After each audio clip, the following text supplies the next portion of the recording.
Hello friends, welcome to Achievers Educate once more. How are you? Fine? Chalo. Let us continue with the second part of metals and non-metals where we will see the reactivity series. We saw metals react with oxygen, metals react with acids, metal react with base, with water, with अलग chemicals. Now we will see one thing. Whenever you have this kind of equation, जो आपने double displacement या displacement equations किए हैं, वो ये वाला part let us see. Suppose I have copper sulfate reacting with sodium. What answer you will get? You get sodium sulfate plus copper. हुआ क्या? ध्यान से देखना. कॉपर सल्फेट ये प्लस था, ये माइनस था. इसने क्या किया? सोडियम ने डिस्प्लेस किया, कॉपर को हटा दिया, इसकी आइटम लेके भाग गया. But it is possible only with sodium, with some metals. Okay, copper देख रहे हो आप? It is possible with all these metals but not possible with silver, gold and mercury. अगर मर्क्यूरी मैंने लिया होता तो कॉपर को डिस्प्लेस नहीं कर सकता था, बिकॉज वो ताकतवर नहीं है कॉपर से. Are you understanding? Then what is it like? इन सबको मोस्ट रिएक्टिव या रिएक्टिविटी सीरीज बोलते हैं, जो हमको आना चाहिए. पोटेशियम सोडियम से ज्यादा रिएक्टिव है, सोडियम कैल्शियम से ज्यादा रिएक्टिव है. फॉर एग्जांपल, अगर मेरे पास कैल्शियम क्लोराइड सॉल्ट है, बैलेंस करना आपका धर्म है, एंड कैल्शियम क्लोराइड सॉल्ट है आपके पास, और आपने मैग्नीशियम लिखा plus magnesium, will you get magnesium chloride? No, there will not be any reaction. क्यों? मैग्नीशियम कैल्शियम से ज्यादा ताकतवर, रिएक्टिव नहीं है. कैल्शियम मैग्नीशियम से ज्यादा ताकतवर है. तो for example, if you had magnesium chloride with you and you react with calcium, तो बराबर इसको डिस्प्लेस कर देगा, and what you get is calcium chloride plus magnesium. Are you understanding? ये है displacement reaction, single displacement. ऐसे double displacement reaction भी आपने किया है, जहां पे मेटल सॉल्ट A और मेटल सॉल्ट B में मेटल्स अपनी पोजीशन यहां वहां कर लेते हैं. जैसे सोडियम क्लोराइड और पोटेशियम सल्फेट होगा, तो वो लोग आजू बाजू में अपने सोडियम सल्फेट और पोटेशियम क्लोराइड इस टाइप का हो जाएगा. So these reactions you have done in your earlier chapter also. अब ये रिएक्टिविटी सीरीज की बात करते हैं. When we have observed this metals, तो रिएक्टिविटी सीरीज आपको याद होनी चाहिए as a 10th standard student. कना मतलब पोटेशियम सोडियम, का Ca कैल्शियम, मगल मैग्नीशियम एल्युमिनियम, जन Zn जिंक. करेक्ट? उसके बाद क्या है? क न क मग अल जन. फिर फे Fe आयन, पब Pb क्या है? लेड. फिर हाइड्रोजन को एक्सेप्शन में डाल दिया जाता है, जो यहां पर आता है. ये मेटल नहीं है स्टिल रिएक्टिविटी के लिए. And then you have less reactive metals like copper, not reactive mercury, silver and Au means gold. ये है रिएक्टिविटी सीरीज जो आपको याद होनी चाहिए, because when you get a chemical reaction आपको पता होना चाहिए कौन सा मेटल किसको डिस्प्लेस करेगा, otherwise you don't get correct. अब हम देखते हैं ये मेटल कंपाउंड्स कैसे बनते हैं, क्योंकि मेटल प्लस नॉन मेटल एक बॉन्ड बनाता है, जिसको हम लोग बोलते हैं आयोनिक बॉन्ड या electrovalent bond. There are two types of bonds in chemicals. तो पहला है आयोनिक बॉन्ड, दूसरा है कोवलेंट बॉन्ड. जितना हमने कार्बन केमिस्ट्री हाइड्रोकार्बन्स में किया है, वो सारा के सारा क्या है? कोवलेंट बॉन्ड है. हमने देखा they are covalent in nature, क्योंकि वो कार्बन कार्बन के बीच का बॉन्ड है. जब भी एक मेटल एक नॉन मेटल के साथ बॉन्ड बनाता है, तो ये बॉन्ड जो बनता है उसको बोलते हैं इलेक्ट्रोवैलेंट, क्योंकि इलेक्ट्रॉन्स का वैलेंसी के हिसाब से ये बॉन्ड बनता है. इसको आयोनिक बॉन्ड भी बोलते हैं, क्योंकि आयोनाइज हो जाते हैं हमारे मेटल्स या केमिकल्स, तो मेटल प्लस नॉन मेटल को इलेक्ट्रोवैलेंट या आयोनिक बॉन्ड बोलते हैं। ये बनता कैसे हम लोग देखेंगे, क्योंकि कोवलेंट बॉन्ड हमने हाइड्रोकार्बन्स में देखा है, कार्बन कार्बन मीथेन के बीच में carbon hydrogen, if you remember sharing of electrons, ये कार्बन था, कार्बन के आउटरमोस्ट शेल में कितने इलेक्ट्रॉन्स थे, 4, 1 2 3 4। हाइड्रोजन के आउटरमोस्ट शेल में कितने हैं, 1। यस और नो, ये मीथेन बन गया, यू रिमेंबर CH4। तो हाइड्रोकार्बन्स में हम ऑलरेडी कोवैलेंट बॉन्ड देख चुके हैं बाय शेयरिंग ऑफ इलेक्ट्रॉन्स। ध्यान से देखो, कार्बन भी नॉन मेटल है, हाइड्रोजन भी नॉन मेटल है। नॉन मेटल्स के बीच में जो बॉन्ड बनता है उसको कोवैलेंट बॉन्ड बोलते हैं, जो हमने हाइड्रोकार्बन्स में देखा था। और मेटल्स नॉन मेटल्स के बीच में बॉन्ड बनेगा उसको क्या बोलेंगे, आयोनिक बॉन्ड या फिर electrovalent bond. Will take one example, क्योंकि ये आपको एग्जाम में आएगा, शो द आयोनिक बॉन्ड या इलेक्ट्रोवैलेंट बॉन्ड। तो कैसे बनाएंगे, फॉर एग्जांपल हम लेते हैं सोडियम और क्लोराइड।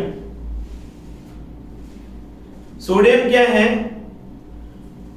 सोडियम उसका एटॉमिक नंबर क्या है सोडियम का, प्लीज सी, सोडियम का एटॉमिक नंबर है 11 और क्लोरीन का एटॉमिक नंबर है 17।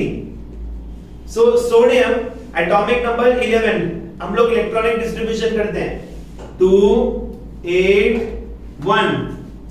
इसका इलेक्ट्रॉनिक डिस्ट्रीब्यूशन करते हैं क्लोरीन का 2 8 7, करेक्ट। अब आप देखिए इसके पास एक इलेक्ट्रॉन एक्स्ट्रा है, कंप्लीट करने के लिए आउटरमोस्ट ऑर्बिट वैलेंस 6 की 1 है, इसके पास एक इलेक्ट्रॉन कम है कंप्लीट करने के लिए outermost orbit. Please see properly. तो एक इलेक्ट्रॉन सोडियम इसको क्लोरीन को दे देगा, क्लोरीन को दे देगा, क्लोरीन एक इलेक्ट्रॉन ले लेगा और दोनों भी आउटरमोस्ट ऑर्बिट सेटिस्फाई करेंगे, स्टेबलाइज हो जाएंगे और एक कंपाउंड फॉर्म करेंगे। तो सोडियम अगर हम लोग देखें इसके पास कितने इलेक्ट्रॉन था, एक इलेक्ट्रॉन था। क्लोरीन अगर हम देखें तो इसके पास कितने इलेक्ट्रॉन थे, 1 2 3 4 5 6 और 7। एक इलेक्ट्रॉन सोडियम ने क्लोरीन को दे दिया, तो कौन सा कंपाउंड बना, सोडियम क्लोराइड कंपाउंड बना, सोडियम प्लस क्लोरीन। इसको लिखते कैसे हैं सोडियम क्लोराइड को, प्लीज सी।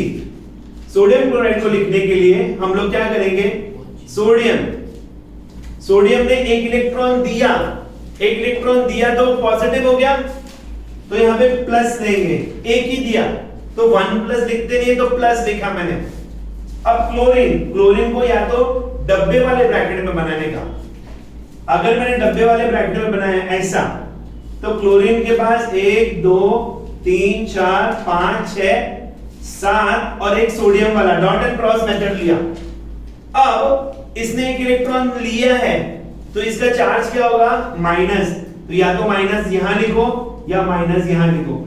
ये कौन सा कंपाउंड बना, सोडियम क्लोराइड। इसको बोलते हैं आयोनिक बॉन्ड फॉर्मेशन या इलेक्ट्रोवैलेंट बॉन्ड फॉर्मेशन। अब ऐसे ही अगर मुझे आयोनिक इक्वेशन में लिखना है तो कैसे लिखूंगा, प्लीज सी। सोडियम एटम था, उसने क्या किया, एक इलेक्ट्रॉन दिया तो वो खुद क्या बन गया, Na+। ये आयोनिक इक्वेशन हुआ। ऐसे क्लोरीन का अगर मुझे लिखना है तो क्लोरीन ने क्या किया, एक इलेक्ट्रॉन लिया और वो क्या बन गया, क्लोराइड आयन बन गया। Is it okay? सोडियम ने एक इलेक्ट्रॉन दिया तो वो सोडियम प्लस आयन बना, क्लोरीन ने एक इलेक्ट्रॉन लिया तो क्लोरीन माइनस या क्लोराइड माइनस आयन बना। Is it clear? Very clear. Sodium plus chlorine, but how to form, because electrovalent bond या कोवैलेंट बॉन्ड एक आएगा ही एग्जाम में, हमको आना चाहिए डॉट प्रोडक्ट मेथड। ये तो एक क्लोरीन था। एक एग्जांपल लेते हैं जिसमें 2 क्लोरीन लिया है हमने। फॉर एग्जांपल कैल्शियम, अगर आप कैल्शियम का एटॉमिक नंबर देखें, जो पीरियोडिक एलिमेंट में मैंने आपको बोला है फर्स्ट 20 एटॉमिक नंबर आपको आना ही चाहिए। अगर कैल्शियम की बात करें तो 20th element is calcium, if you remember. तो व्हाट इज इट, 20 है इसका एटॉमिक नंबर, 2 8 10 हुआ 8 2। अगर क्लोरीन की बात करें तो क्लोरीन का अभी किया था 17 है, 2 8 7। तो कैल्शियम को क्लोरीन के साथ रिएक्ट करना है मुझे। कैल्शियम कितने इलेक्ट्रॉन्स दे सकता है, 2, बिकॉज़ आउटरमोस्ट ऑर्बिट में उसके पास कितने हैं, 2। क्लोरीन कितने ले सकता है, 1। ये कैसे होगा, ये ऐसे होगा कि जो ये कैल्शियम है 2 क्लोरीन 2 वाइव्स रखेगा, 1 2, तो कैल्शियम 2 वाइव्स रखेगा, जैसे सोडियम ने 1 रखी थी। तो कैल्शियम क्या करेगा, इसके पास 2 इलेक्ट्रॉन्स है, कितने इलेक्ट्रॉन्स है कैल्शियम के पास, 2। तो मैं ये 2 इलेक्ट्रॉन दिखाता हूं। अब क्लोरीन आपको याद है 1 2 3 4 5 6 7। सिमिलरली 1 2 3 4 5 6 7। एक कैल्शियम इसको देगा, एक कैल्शियम इसको देगा, दोनों भी इलेक्ट्रॉन्स उसके यूटिलाइज हो गए, उसका ऑर्बिट एकदम स्टेबल हो गया। कैल्शियम का ऑर्बिट स्टेबल हो गया, तो कैल्शियम का ऑर्बिट अभी स्टेबल हो गया। अब एक इलेक्ट्रॉन इसको देते हैं क्लोरीन स्टेबल, एक इलेक्ट्रॉन इसको देते हैं chlorine stable. Is it correct? अगर आपको प्रोडक्ट लिखना है कैसे लिखेंगे, कैल्शियम ने 2 इलेक्ट्रॉन दिए तो वो पॉजिटिव +2 या 2+ दोनों भी लिख सकते हैं। अब क्लोरीन कैसे लिखोगे, सेम क्लोरीन, ये क्लोरीन हो गया आपका, करेक्ट। कितने क्लोरीन एटम्स आपने यूज किए, 2, तो आपको यहां पे 2 बताना पड़ेगा। एक क्लोरीन एटम का कितना साइन हुआ, minus. Am I clear? Am I visible? Can you see this properly? Okay, तो इसको हम लिखते कैसे, calcium chloride. Ionic bond form करना आ गया, अच्छे से देख लो, आयोनिक बॉन्ड फॉर्मेशन ये एग्जाम में आएगा, कैल्शियम क्लोराइड। और जितने कोवेलेंट बॉन्ड है जो मैंने पहले दिखाया था हाइड्रोकार्बन्स में भी दिखाया है, वैसे फॉर्म करना है। Is it okay? These are all electrovalent bonds. Electrovalent bond की खासियत क्या है, कैरेक्टरिस्टिक क्या है? पहला, physical state. Mostly electrovalent bond जो भी होते हैं वो सॉलिड स्टेट मेटल सॉल्ट्स देते हैं। सेकंड है melting point and boiling point. Melting point and boiling point of these electrovalent bonds are very high. They are all having high melting point. Solid है, obviously metals है, metal salts है, high melting solubility. पानी में इतना soluble नहीं होंगे, लेकिन kerosene वगैरह जो ऑर्गेनिक सॉल्वेंट्स हैं या दूसरे सॉल्वेंट्स हैं आसानी से घुल जाते हैं, soluble रहते हैं। और लास्ट है कंडक्टिविटी ऑफ इलेक्ट्रिसिटी।